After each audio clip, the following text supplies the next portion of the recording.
वेद पाठशाला में मैं आपका हार्दिक स्वागत करती हूँ। प्रिय श्रोता, परमेश्वर का वचन जीवित, पवित्र एवं सामर्थी है।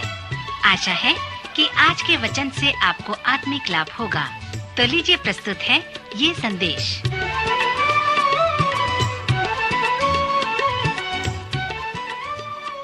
नमस्कार श्रोता मित्र, वेद पाठशाला की अगली कक्षा में आपका स्वागत है। यह अध्ययन संपूर्ण पवित्र शास्त्र का सर्वेक्षण है और उसका एक भाग है। 180 अध्ययन सत्र में आप में से बहुतों के साथ संपूर्ण पुराने नियम का सर्वेक्षण मैं किया हूं। पिछले अध्ययन से हम नए नियम का सर्वेक्षण आरंभ किए हैं। अब 180 अध्ययन सत्र नए नियम का सर्वेक्षण के लिए योजनाबद्ध मैं कर रहा हूं और आप सबको इस महत्वपूर्ण किताब के अध्ययन में आमंत्रित करता हूं। पिछले अध्ययन के अंत में आपसे कह रहा था कि पवित्र शास्त्र प्रभु यीशु मसीह ही के बारे में है। यूहन्ना के आरंभिक अध्ययन के विषय में हमने पढ़ा, जहां पर परमेश्वर को किसी ने कभी नहीं देखा। उसके पुत्र, जो उसका एकलौता पुत्र है, उसी ने उसे प्रकट किया है, या उसी ने उसको अपने संपूर्ण तरह से व्यक्त किया है। ये शब्द यूनानी भाषा में लिखे गए हैं। यूनानी भाषा में एक शब्द है जिसका उच्चारण होता है एक्जीजेसिस। उपसर्ग मतलब बाहर निकलना होता है, यानी कि पवित्र शास्त्र से वह सब सच्चाई को निकाल ले आता है और विशेष करके वो बात इस पद में निहित है। श्रोता, जब यूहन्ना ने पहले अध्याय उसके 18 पद में ये कहा है कि परमेश्वर को किसी ने नहीं देखा, केवल उसके एक लौते पुत्र जिसने पिता को प्रकट किया है, वो पिता के एकदम निकटतम रहा, उसी ने उसे प्रकट किया। यूहन्ना अपने टीके शब्द का उपयोग किया है। वो कहता है कि परमेश्वर को किसी ने नहीं देखा, परंतु यीशु ने उसे प्रकट किया। यीशु ने परमेश्वर की उपस्थिति से सारी सच्चाई अपने जीवन से बाहर निकाल लाया है, जिसे मनुष्य को संभवतः परमेश्वर के बारे में समझना है। अब यदि ये सच है तो इसका मतलब ये हुआ कि यीशु सच्चाई का एक महानतम प्रकाशन है, जिसे संसार को दिया गया है। वह सब कुछ था, सब कुछ किया, और जो कुछ उसने कहा सब परमेश्वर का प्रकाशन था। जब यीशु ने कुछ किया, जब यीशु ने कुछ कहा, जब यीशु ने कुछ करके बताया, तो यीशु परमेश्वर को प्रकट करके बताया। प्रभु यीशु मसीह परमेश्वर का महानतम प्रकाशन था, जिसे संसार ने देखा। सो हम पवित्र शास्त्र के हृदय में आ चुके हैं, क्योंकि सुसमाचार वो किताब है जो यीशु के बारे में है, जिसने परमेश्वर को प्रकाशित किया है। मित्र, पिछले अध्ययन सत्र में हम यूहन्ना के पहले अध्याय और 18वें पद को इस किताब के परिचय के रूप में विचार किया था। यूहन्ना रचित सुसमाचार के पहले अध्याय में एक और पद है जो चारों सुसमाचार के बारे में बताता है। यूहन्ना लिखता है, आदि में वचन था। ये यीशु मसीह को इंगित करता है, और वचन परमेश्वर के साथ था, और वचन परमेश्वर था। मित्र, इसी अध्याय के 14 पद में हम पढ़ते हैं, वचन देहधारी हुआ और हमारे बीच में डेरा किया। वर्षों पहले मैं अपने छोटे भाई के साथ एक छोटे कमरे में रहता था। मैं विद्यार्थी था, इसके साथ सेवक था, और वह एक किशोर भी था। यदि आप घर के अच्छे रखवाले नहीं हैं, तो आप चींटियों से समस्या का सामना कर सकते हैं। मेरा भाई और मैं घर के अच्छे रखवाले नहीं थे। हम चीनी और जाम मेज पर रख दिया करते थे। जब हम घर आए तो सारा मेज चींटियों से भरा पड़ा था। एक शनिवार को हम समस्या का हल निकाल रहे थे। हम खोज निकाले कि चींटियां बड़ी चींटी पहाड़ से कहां से आते हैं। हम एक जुलूस को वहां से आते देख रहे थे जो हमारे कमरे में आ रहे थे। चींटियों को नष्ट करने के क्रम में हम चींटियों को पहाड़ी को केरोसिन तेल डाले और उसे आग लगा दिए। ज्वाला फूट पड़ा और चींटियां कम हो गईं, परंतु जब आग बुझ गई तो चींटियां फिर से निकल पड़ी और कमरे में आने जाने लगी, जैसे कि मेरा भाई और मैं चींटियों के कदम ताल को देखे। मैं अपने भाई से कहा, जानते हो, ये मुझे सुसमाचार याद दिलाते हैं। वह आ भरा कह रहा है, इसके बारे में मुझे बताएं। वह जानता था कि वह एक संदेश सुनने जा रहा है। मैंने कहा, ठीक है, देखो, इस तरीके को हम चींटियों से घृणा नहीं करते। हम सिर्फ चींटियों को मेज पर देखना नहीं चाहते हैं, चीनी के डब्बे में या बावर्ची खाने में। यदि हम इन चींटियों से बात कर सकते हैं तो हम कह सकते थे, देखो, हम तुमसे घृणा नहीं करते। हम सिर्फ नहीं चाहते कि चीनी के डिब्बे में हमारे मेज पर चींटी आए। हम तुम सब के लिए 5 किलो चीनी घर के बाहर कोने में रख देंगे यदि तुम हमारे कमरे में न आओ।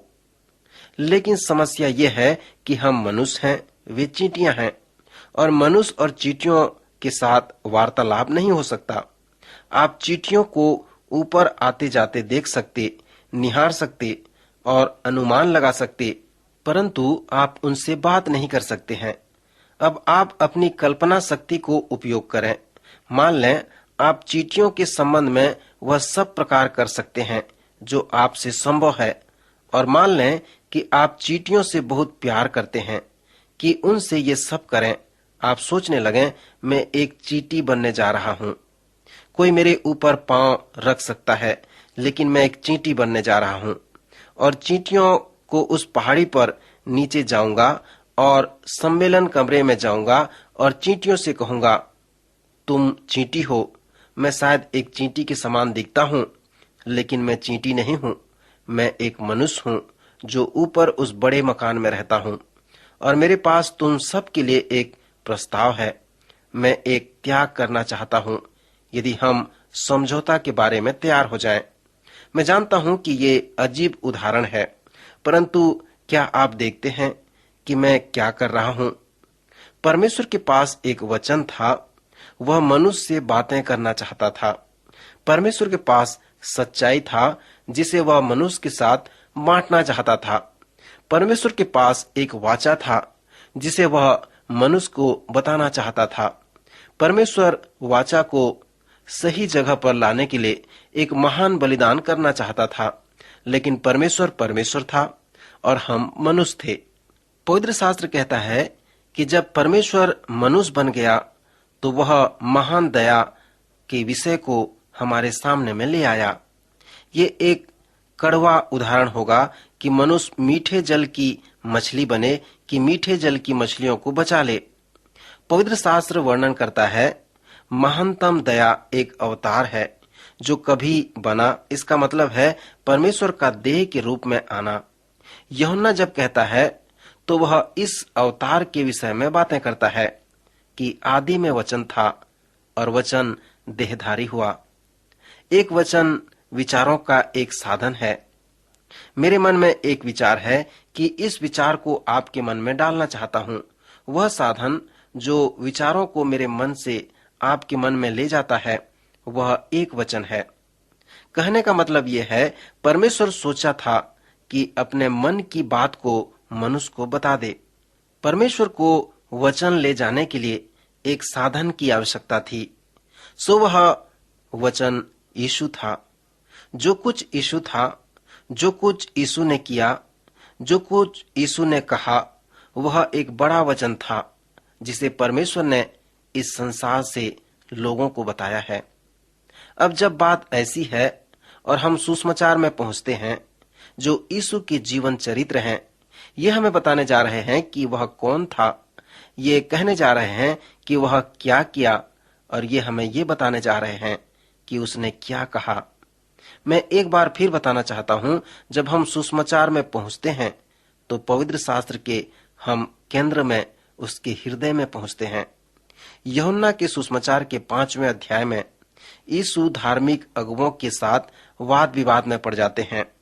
धार्मिक अगुवे सुने कि यीशु दावा करता है कि वह सिर्फ मनुष्य ही नहीं परंतु परमेश्वर था, या हमारे उदाहरण को इस्तेमाल करने के लिए वह कह सकते हैं, वह न केवल एक चींटी था पर वह एक मनुष्य भी था। यह एक विशेष दावा था और हाँ, ये उस पर विश्वास नहीं किए। वे लोग प्रमाण चाहते थे जिसके लिए उसने दावा करके कहा।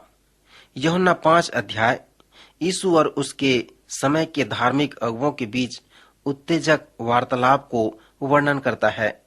यीशु ने कहा, यदि तुम मेरे दावा को सचमुच में विश्वास करना चाहते हो तो तुम्हारे सामने प्रमाणों की कमी नहीं है। तुम्हारे सामने चमत्कार हैं जो मैंने किए हैं। मेरे अद्भुत कार्य तुम्हें दिखना चाहिए कि मैं सिर्फ मनुष्य ही नहीं हूँ। तुम्हारे पास मूसा था। आप सोचें कि मूसा महान था, तो सुनो, मूसा मेरे ही बारे में लिखा है। जो कुछ मूसा लिखा था वह मेरे बारे में लिखा था। आप सोचते हो कि यूहन्ना बपतिस्मा देने वाला एक महान भविष्यवक्ता था। यूहन्ना बपतिस्मा देने वाले ने कहा कि मैं उसके जूते के बंधन को खोलने लायक भी नहीं हूं। जब मेरा बपतिस्मा हुआ, यीशु ने कहा, तो पिता का वचन आया कि ये मेरा प्रिय पुत्र है। सब ये प्रमाण हैं उनके सामने जिसके लिए वह दावा करता था। वह उनसे कहा, तुम पवित्र शास्त्र में खोजते हो क्योंकि तुम सोचते हो कि पवित्र शास्त्र में खोजने के द्वारा तुमको उद्धार मिलेगा। आसवल चेम्बर्स कहते हैं कि ये संपूर्ण पवित्र शास्त्र मुख्य पद यही है। पवित्र शास्त्र के बारे कहते हुए यीशु ने कहा है, ये वे हैं जो मेरे बारे गवाही देते हैं और फिर तुम भी मेरे पास नहीं आओगे कि तुम जीवन पाओ। यीशु के अनुसार पवित्र शास्त्र के ज्ञान को पाने के द्वारा उद्धार प्राप्त नहीं कर सकते। उसने पवित्र शास्त्र के बारे में ये कहा, पवित्र शास्त्र मेरे बारे गवाही देता है। पवित्र शास्त्र मेरे ही बारे है। यीशु लोगों से लगातार कह रहा था, जब हम उसको समझ जाएंगे कि पवित्र शास्त्र उसी के बारे में ही है, तो हम इस सच्चाई की सराहना करेंगे कि हम पवित्र शास्त्र के हृदय में पहुंच गए हैं, क्योंकि ये चारों किताबें उसी के बारे में बताए गए हैं। अय्यूब इन सुंदर वचनों को इस प्रकार कहकर प्रकाश डालता है, मैं जानता हूँ कि मेरा मुक्तिदाता जीवित है और एक दिन वह इस पृथ्वी पर खड़ा होने जा रहा है, और चाहे कीड़ा मेरे शरीर को नष्ट कर दे, मैं शरीर के बगैर भी परमेश्वर को देखूंगा। वह मेरा परमेश्वर होने जा रहा है, वह मेरा मुक्तिदाता होने जा रहा है। मैं जानता हूँ कि अभी वह जीवित है। मानव परमेश्वर के रूप में सच्चा परमेश्वर से सच्चा परमेश्वर और मनुष्य से मनुष्य, और विश्वास वचन कहती है कि परमेश्वर क्रूस पर मरा। क्रूस पर परमेश्वर के मृत्यु ने संभव किया कि परमेश्वर के साथ मनुष्य का संबंध हो सके, मेल मिलाप हो सके। श्रोता, यही है सुसमाचार का संदेश जो उद्धार के संदेश को बताता है। प्रभु यीशु मसीह के इन चारों सुसमाचारों में हम एक अनंत बात को देख सकते हैं, जो परमेश्वर इस संसार में आया और अनंत जीवन के लिए हमारे लिए द्वार को खोला। प्रभु इन वचनों द्वारा आपको आशीष दे। अभी आप सुन रहे थे कार्यक्रम वेद पाठशाला। श्रोता, हमें विश्वास है कि इस कार्यक्रम के द्वारा आपको आशीष मिली है। यदि इस कार्यक्रम के विषय में अधिक जानकारी प्राप्त करना चाहते हैं या बाइबल अध्ययन से संबंधित कोई प्रश्न हमसे पूछना चाहते हैं, तो आप हमें इस पते पर लिखें। हमारा पता है कार्यक्रम Ved Pathshala, Vishwavani, post box number 731, Faridabad 7, Haryana. तो इसी के साथ आज के कार्यक्रम का समय यहीं पर समाप्त होता है। अगले कार्यक्रम में आपसे फिर भेंट होगी। तब तक के लिए हमें आज्ञा दीजिए। नमस्कार।